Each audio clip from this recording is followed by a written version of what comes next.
శ్రీమద్ వాల్మీకి రామాయణమునందలి సుందరకాండము యథా తథ అనువాదము 5వ సర్గము ప్రారంభము. ధీశాలి అయిన హనుమంతుడు ఆకాశ మధ్య భాగమున చల్లని కిరణములతో హాయిని కూర్చే చంద్రుని చూచారు. ఆ కళానిధి వెన్నెలలను సర్వత్రా విరజిమ్ముతున్నాడు. ఆవులన్నీ ఉంటే ఆవుల మధ్యలో ఆబోతు ఎలా ఉంటుందో, నక్షత్రాల మధ్యలో చందమామ తెల్లని కాంతులు వెదజల్లుతున్నాడు. లోకుల పాపములను నశింపచేసేటువంటి వాడు, అందరి మనస్సులను ఆనందపరిచేవాడు, మానసిక దుఃఖములను తొలగించగలిగినటువంటి వాడు, మహాసముద్రమును సైతము వృద్ధి చేయగలిగినవాడు, సమస్త ప్రాణులను, భూతలమును, జలములను, వాయుమండలములను, ఆకాశమును ప్రకాశింపచేయగలిగినవాడు, అమృత కిరణుడు అయిన ఆ చంద్రుడు ఆకాశమున పైకి పైకి వస్తూ ఉండగా మారుతి ఆ అందమైన పూర్ణ శశాంకుని కన్నులార సందర్శించారు. భువియందు మందరగిరిపైన సాయం సంధ్యాకాలమునందు సముద్రము మీద ఆ విధముగానే జలములలోనూ పద్మములయందు విరాజిల్లు శోభలు, లక్ష్మీ శోభలు ఆహ్లాదకరములైన చంద్రకిరణములయందు భాసిల్లుతూ ఉన్నాయి. రజిత పంజరాన రాజహంసలాగా, మందరగిరి ముందు ఉన్న మృగరాజులాగా, మదపు టేనుగుపైన వీరుని వలె చంద్రుడు ఆకాశమున ఠీవిగా దీదీప్యమానంగా వెలుగొందుతున్నాడు. వాడి కొమ్ములు కలిగిన వృషభేంద్రుని వలె, ఉన్నత శిఖరములు కలిగిన మహాపర్వతము వలె, బంగారు తొడుగులతో ప్రకాశించే దంతములతో అలరారుతున్న ఏనుగు వలె, షోడశ కళలతో చంద్రుడు విరాజిల్లుతున్నాడు. చంద్రకిరణ ప్రభావం శీతలాంబువులు, మంచు బిందువులు, చీకట్లు తొలగిపోతూ ఉన్నాయి. గ్రహరాజైన సూర్యుని యొక్క కిరణ ప్రతిఫలనము చేత ఆయనలో మాలిన్యం అంతరించింది. ఆశ్రయమొకటచే ఆయనలో ఉన్నటువంటి మత్స నిర్మలమై ప్రకాశించింది. అసలు చీకటి మొత్తాన్ని మింగటం వల్ల ఆయనలో అలా మచ్చ ఉన్నదా అనేటువంటి విధంగా శోభించాడు శశాంకుడు. శశాంకుడైన చంద్రభాగవానుడు ఎంతో తెల్లగా చల్లగా గగన మార్గంలో ప్రకాశిస్తున్నాడు. అంబరమున విరాజితుడైన రేరాజు శిలాతలముపై స్థిరముగా ఉన్న మృగరాజురా, మహారణరంగమున నిలిచిన గజరాజు వలె రాజ్యాధికారమును పొంది సింహాసనంపై ఆసీనుడయ్యున్న మహారాజు భంగి స్పష్టంగా తేజరిల్లుతున్నాడు. పండు వెన్నెలలు పంచి ఇస్తున్న చంద్రోదయము వలన అంధకారమంతా అంతరించిపోవుటచే జనులందరికీ ఆనందం కలిగింది. నిశాచరులు మాంసభక్షణమునందు ప్రవృత్తులై సంతోషిస్తున్నారు.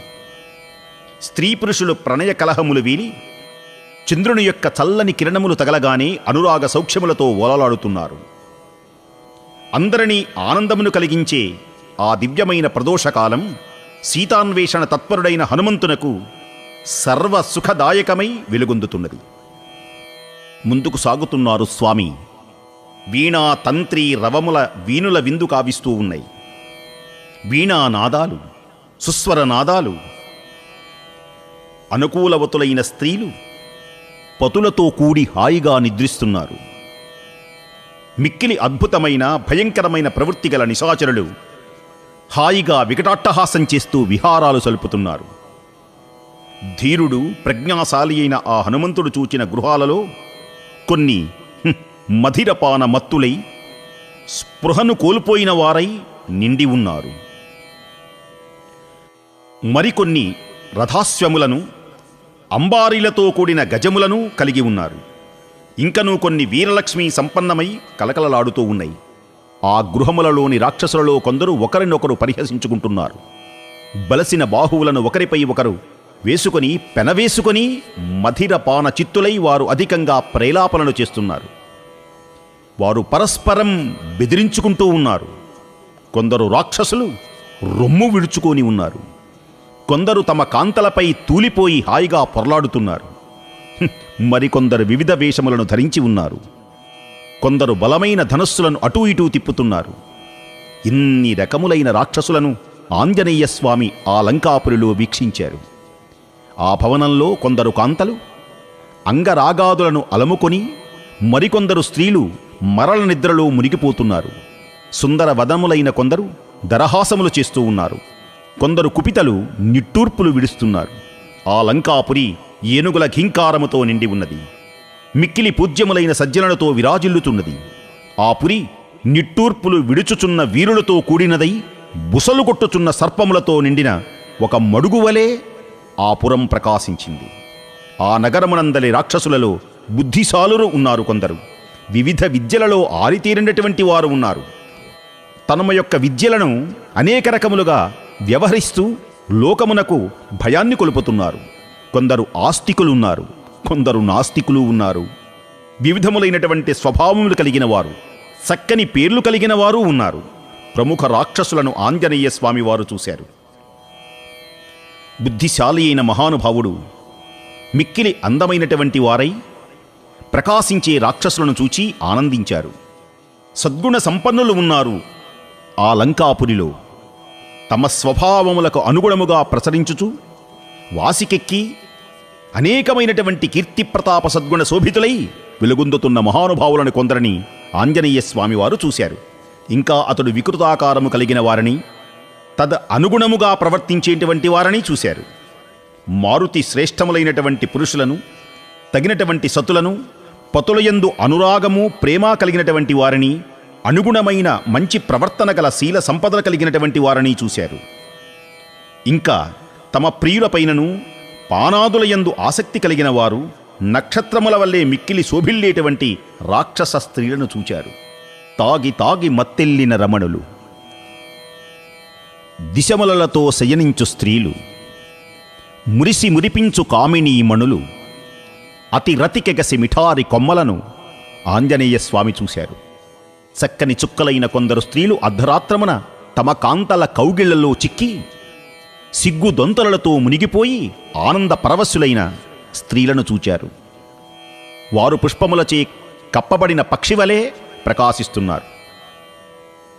ధర్మపరాయణులైన కొందరు కులసతులు కామ వికారములకు లోనైన వారై హర్మ్యతలములయందు తమ ప్రియుల ఒడులలో చేరి వారికి ఆనందాన్ని కలిగిస్తున్నారు. తాము సుఖానుభూతిని పొందుతున్నారు. అట్టి వారిని ఆంజనేయ స్వామి వారు చూశారు. అక్కడ ఉన్నటువంటి స్త్రీలు కొందరు మేలిముసుగులు లేనివారై బంగారు తీగవలే మెరిసిపోతున్నారు.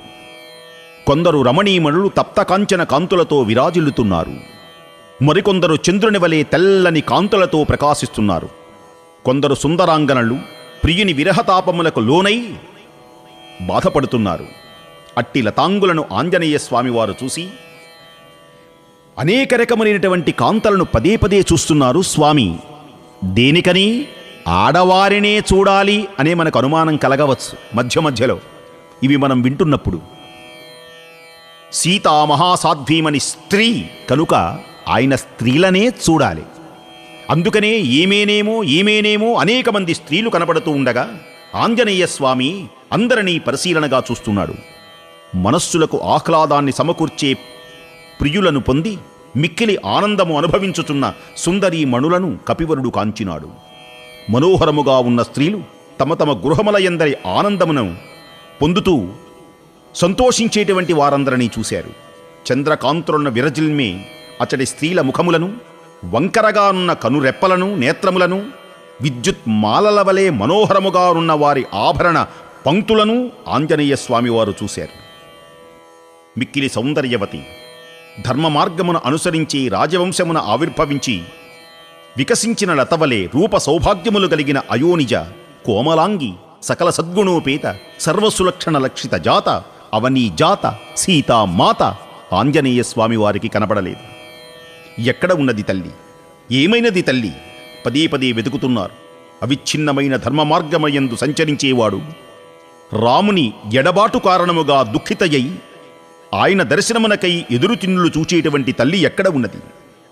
పవిత్రమైన మనస్సు కలిగినటువంటి తల్లి ఈ ప్రదేశంలో ఎక్కడ ఉన్నది? నారీ రత్నములలో అత్యుత్తమురాలైన సీతా సాధ్వీమణి నేను సందర్శించలేకపోతున్నాను కదా అని మరల ఆయన మనస్సు ఆవేదన చెందుతున్నది.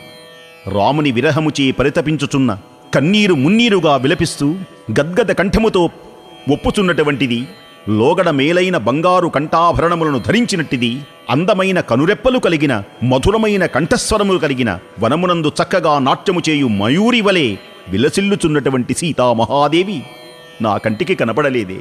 ఏమైనది నా తల్లి?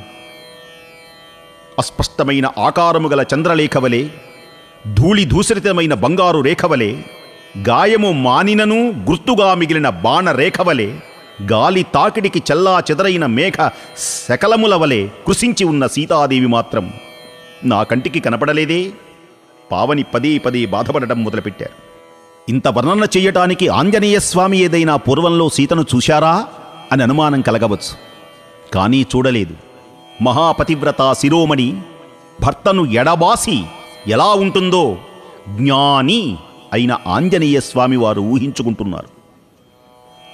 వాక్చాతుర్యములో శ్రేష్ఠుడును నరేంద్రుడు అయిన శ్రీరామచంద్ర ప్రభువు సీతను వెతికి వెతికి సీతా సీతా సీతా అని ఆవేదన చెందారు. ఈనాడు నాకు కూడా సీతామాత కనబడలేదు అని బాధపడుతూ క్షణకాలం పాటు ఒక అజ్ఞానిలా దిక్కుతోచని వాడై అంతటా చూస్తున్నారు ఆంజనేయ స్వామి. ఇది శ్రీమద్ వాల్మీకి రామాయణమునందలి సుందరకాండము యథాతథ అనువాదము 5వ సర్గము సమాప్తము.